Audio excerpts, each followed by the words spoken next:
I finally finished Hades, a game that's been in my backlog for years, and ultimately I found I feel very mixed on this masterpiece. The initial appeal of this game for me was its ludonarrative resonance, or how the gameplay loop and narrative informed one another. Zagreus, the son of Hades, is attempting to escape the underworld in search of his mother, and upon death must restart his ascent to the human world. This story is a natural fit for its roguelike gameplay structure, a pairing that instantly pulled me in. The narrative is also delivered beautifully through outstanding voice acting and stylish character designs, some of the best I've seen in a long time. The world Supergiant is crafted here through the narrative, art direction, gameplay loop, and the incredible soundtrack feels so immersive from the moment you begin this journey. You really feel Zagreus' defiant personality as he plunders his father's realm in search of his obfuscated past. He's a god of great privilege and greater burden that he longs to shirk. The longer I spent in this world though, the more I felt like this game's stretched out narrative began to sour the rest of the experience for me. There are really just two major story beats. The first when you finally meet your mother, which does feel rewarding, but then the rest of the game drags the strength of this moment out across another 10 runs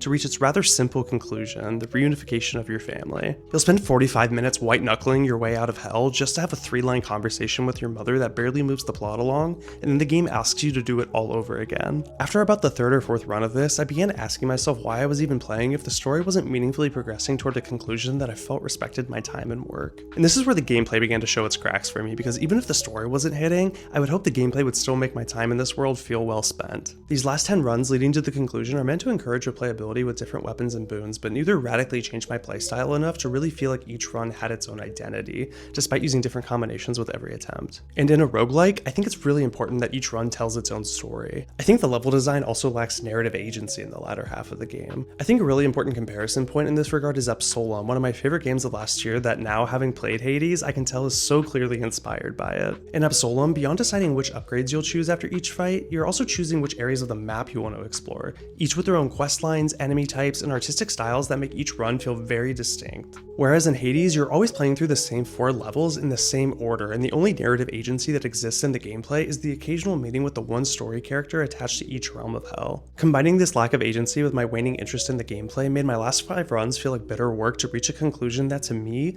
wasn't worth all the hours I put into the game. But I also don't feel like I can hold this lack of narrative agency against Hades, since I'm playing long enough after its release that I've gotten to enjoy games like Absolem that have successfully iterated on Hades' shortcomings. It sparked a very interesting internal debate within me about how I judge a title old enough to have a sequel. But at the end of the day, even if I didn't enjoy my time with the game, I'm glad I gave it a shot because so many people consider it a masterpiece, and I feel like I can definitely understand their perspective better. But let me know your thoughts on Hades in the comments.